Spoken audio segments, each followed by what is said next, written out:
Let's talk about how to hire a great short-term rental Airbnb manager for your property. Because let's be real, no one has time to switch between different managers or stay with managers who can't deliver what they promise. After operating and managing short-term rentals for almost 5 years locally in Cincinnati, I have all the real truth for you if you're looking to hire a short-term rental property manager.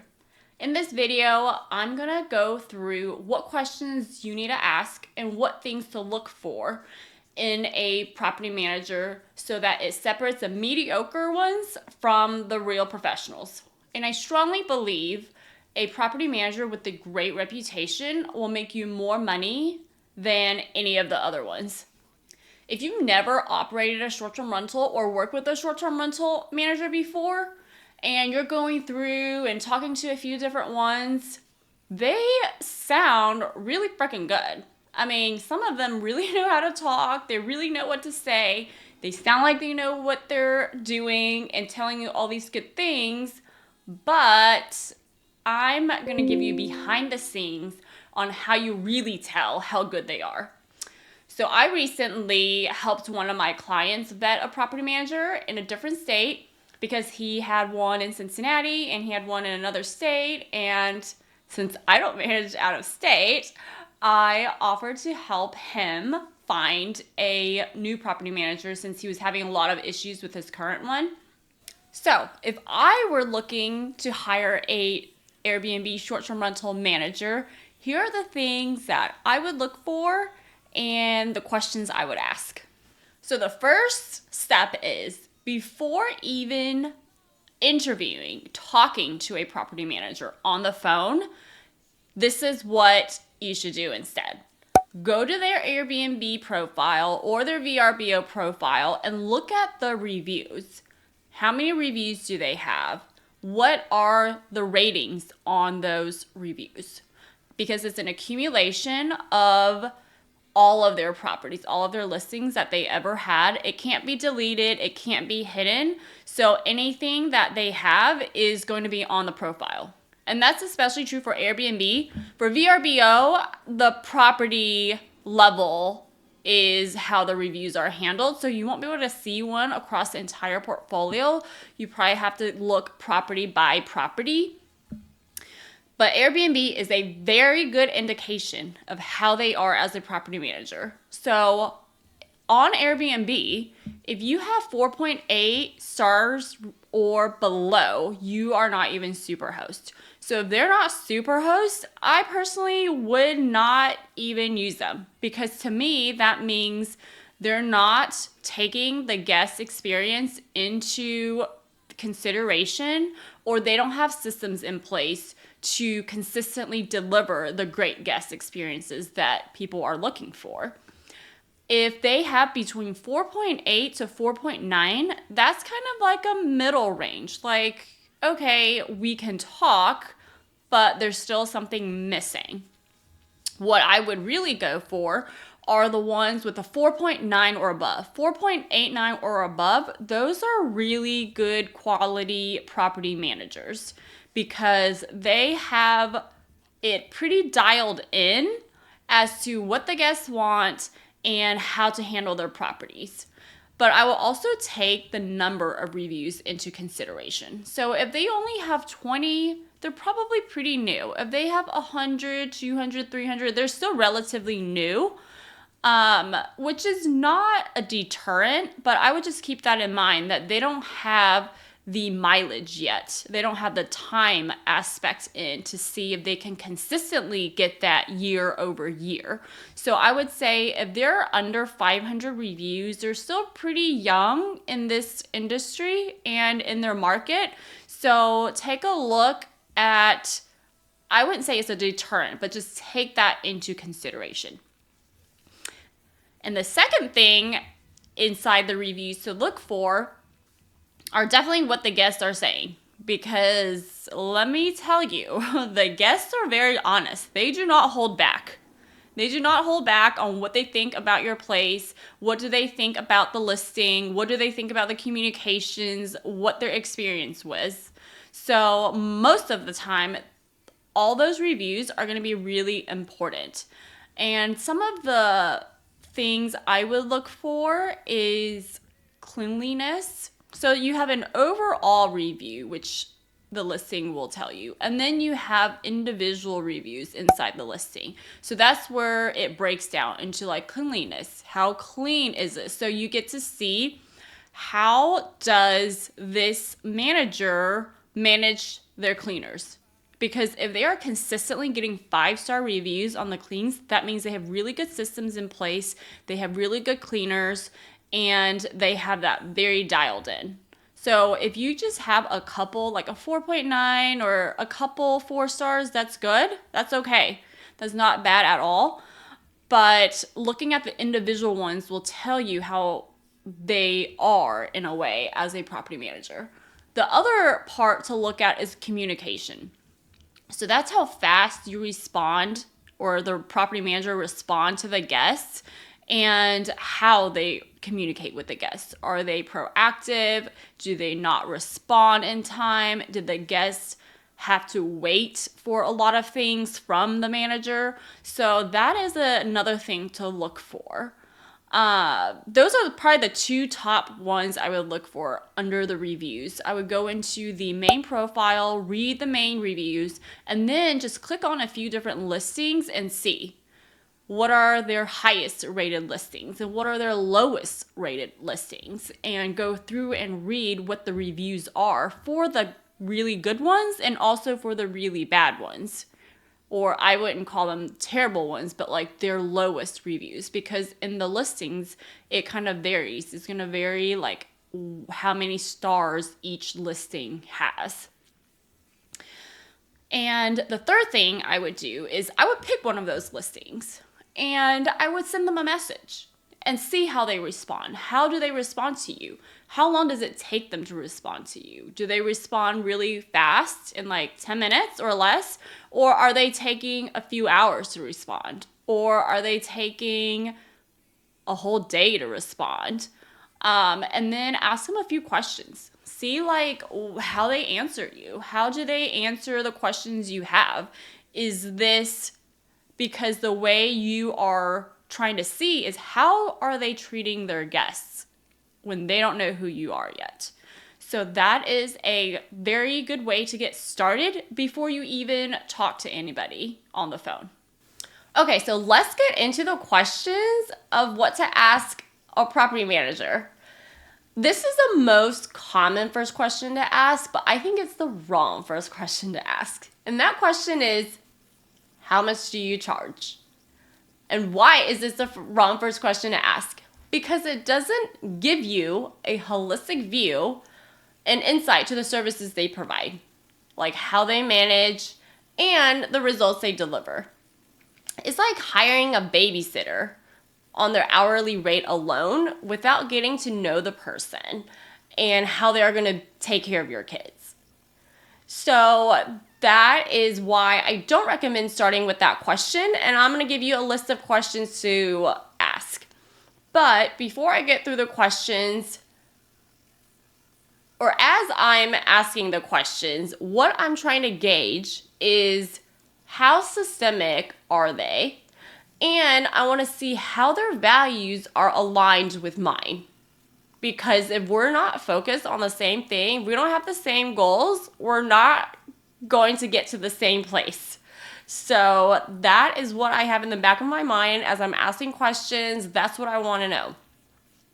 And the key differences between the average property manager and the exceptional property manager is being able to consistently deliver 5-star guest experiences, and they're going to care about their reputation. So let's get into the questions. So the first question I ask is a very basic question, and that is, how long have you been managing short-term rentals? Do you own any? And how many do you manage? And why do I ask this question? Because I want to know their experience in operating short-term rentals, and I want to see if they have a good track record. So for me, operating 2 years is a good time. And the reason I ask about if they own any, is because I feel like managers who own short-term rentals themselves are seeing things from a very different perspective because they're able to understand you as an owner. They understand what you're looking for. They're understanding maintaining the home, taking care of the home, and any other expenses you may have as an owner versus somebody who only manages and have no experience in the investor mindset. And in terms of the number of properties, I would say 10 is a milestone for managers. So this is where systems become important. Because when you are between 1 and 10, there are things you can manually do and still get away with. But personally, I would look for somebody who has 20 plus properties. Because at that point, you're looking for indication that the manager has systems in place to manage your properties. And at 20 plus properties, you cannot be manually doing a lot of stuff. Things are going to be more systematized than somebody who just have a few.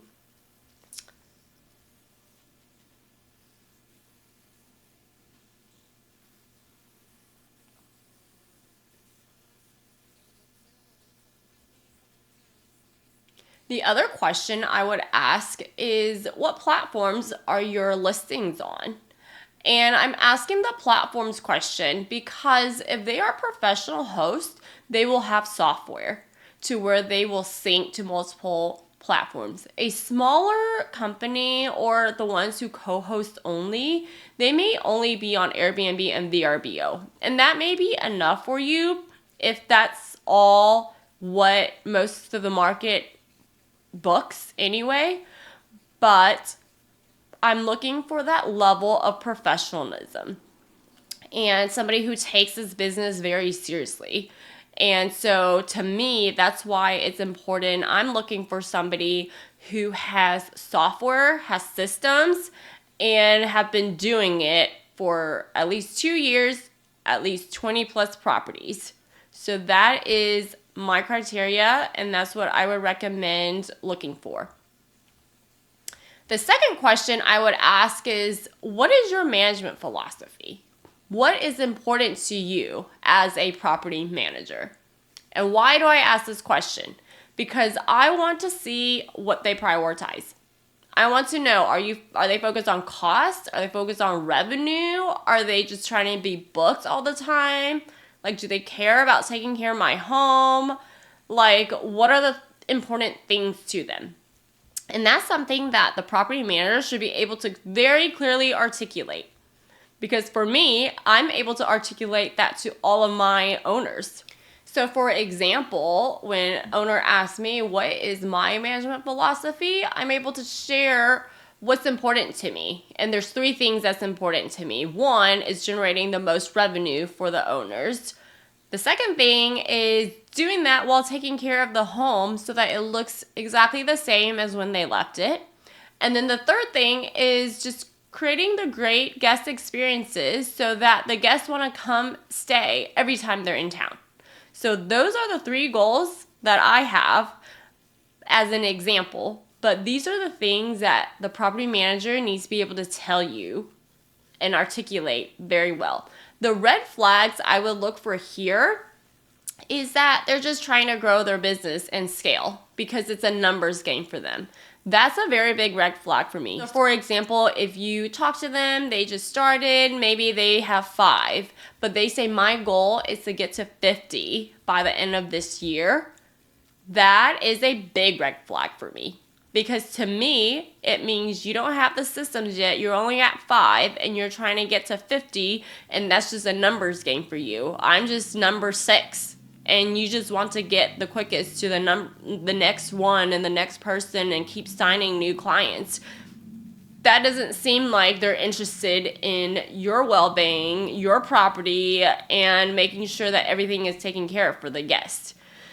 It is not aligned with my values. So that is something to watch out for. Third question to ask is, what services are included and what services are not included? And this is super important to ask up front because there's a huge variance in what different property management companies include in their services. So it's really important to know what you are responsible for as the owner and what the property manager is responsible for up front. So some examples of questions are like, who handles laundry and linens? Are the property manager charging a linen fee and then handling all the linens and taking laundry out? Or are you the owner responsible for restocking linens and purchasing them from the beginning? Another question is, who handles the maintenance issues? So when there are guest requests, if they need something, or maintenance issues, when things need to be fixed, is a property manager sending somebody out there to fix that? Or are you the owner responsible for handling all of the maintenance issues? And a very important question to ask as it related to that is, what is the response time? Like, what is the response time from the property manager from when a guest needs something to when they will get resolution? So whether that is bringing items there that is missing or fixing an issue. So that's a very important thing to understand.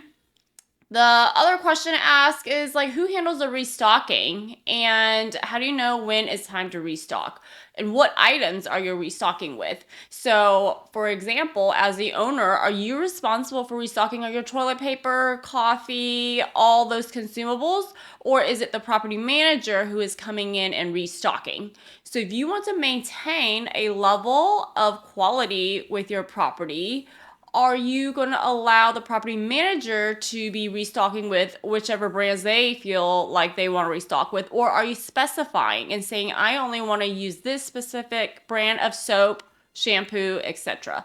So asking all those questions up front are going to be very important, and just be super clear on who is responsible for what up front, because there are property managers that don't provide certain services. For example, they will not help with lawn care. So if you need somebody to mow the lawn because you're out of state, then the owner, as you are, might be responsible for that. So asking that up front, knowing what is included, what is not included, taking a look at the contract even to see what is included in the agreement and what is not included, is going to be very helpful for you at the beginning. The fourth question to ask is, who does your guest communications? And this is a really important question I ask because I want to know, are they outsourced or are they local to the area? So some companies use VAs overseas in the Philippines or in a call center somewhere, and they outsource that out. So the property manager is not responsible for the communications, maybe unless something really bad happens. And that is something you kind of got an idea when you're looking through the reviews of the guests to see how fast the communication is and how they feel about communications. And even as you're testing the different listings and you're sending out questions for the property manager to answer from a listing you picked, you can see how they are responding to questions from a guest. So for me, my preference is to have somebody locally. And that is completely up to you as to whether you feel comfortable with somebody overseas or somebody locally. The reason I prefer somebody locally is I just feel like nothing really can replace somebody who knows the local area.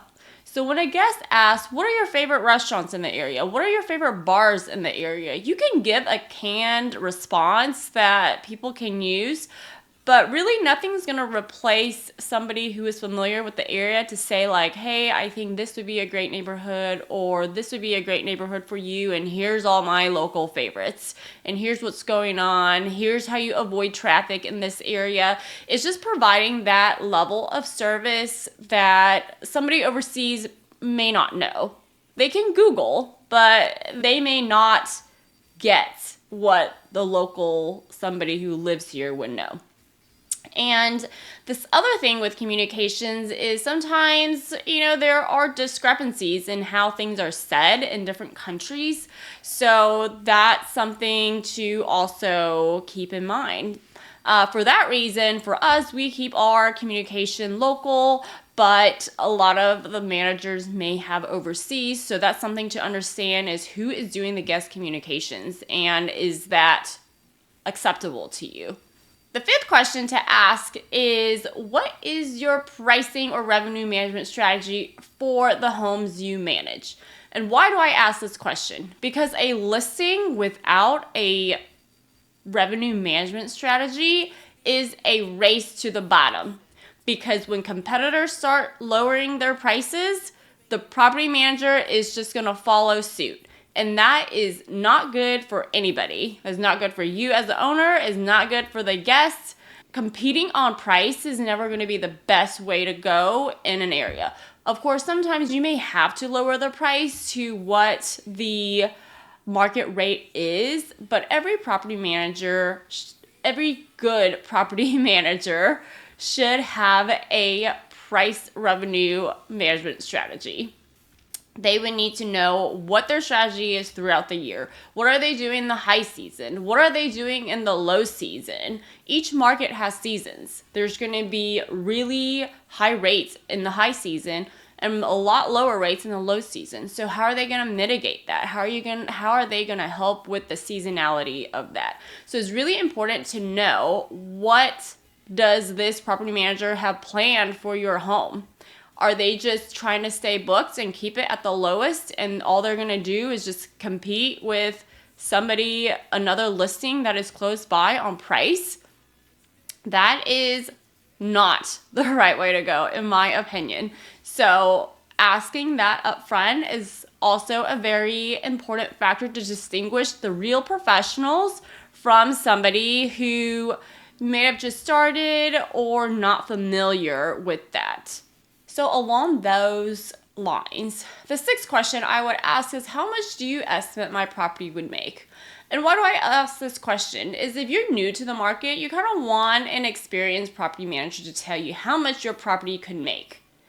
But I would not believe 100% of what they're saying without corroborating with other hosts or other managers, because not all of them will provide an accurate answer. What I'm really trying to see is, how did they get to that answer? Do they have experience managing this type of homes?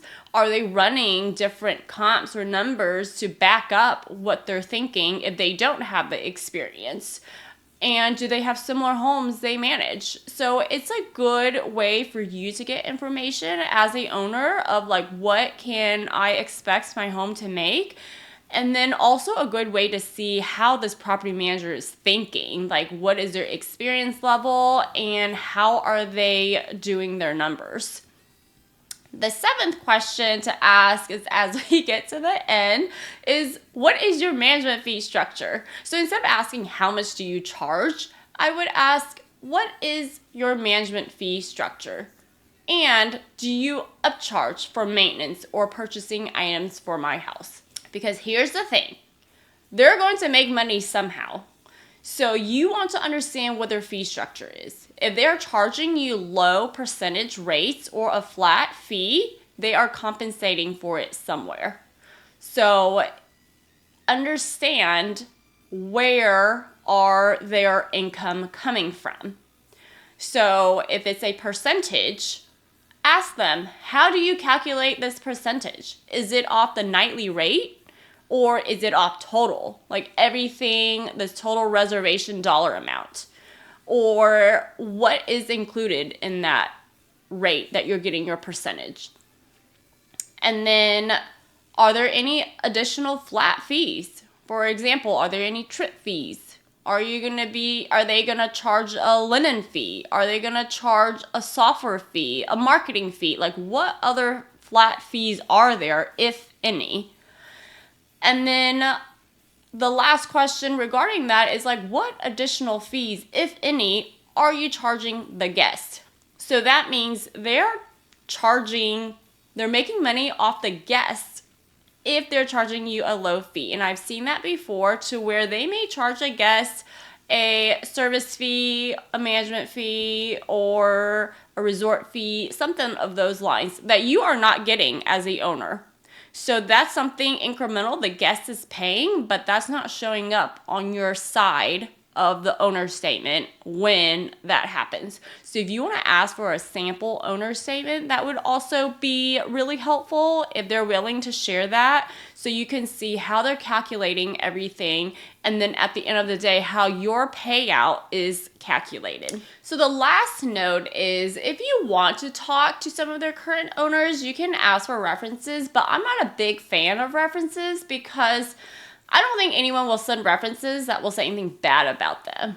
So I feel like references I just take with a grain of salt. A better question to ask maybe about owner turnover. What was the reason the last owner left, or what was the longest owner that's been with you? You can ask different questions about that, but references I typically handle with a grain of salt. The bonus question to ask, though, is how do your properties compare to the rest of the market? Number one, that is going to show you that they have a pulse on the market and they're understanding, they're tracking their own properties and they're tracking the market. A professional property manager will have the data to share on how their portfolio of properties is going to compare versus the market. There are software that does that. If they're investing in this software, that means they're investing in their own business and they really understand what is going on. And secondly, with this data, you're able to see how do they do versus the market. So you can take a look at the results, especially if their results can share year over year, then it means that this property manager is able to deliver results and they invest in their own business, because anybody who is professional and purchase software like this is going to know how they compare. So these are the top questions I would ask if I were looking for a property manager for a short-term rental. If you have any other questions, please leave them below. I would love to help you find a great property manager for your area. And as somebody who manages properties myself, I will not hold back to tell you what is really going on behind the scenes. So I would love to hear from you, and hit the subscribe button.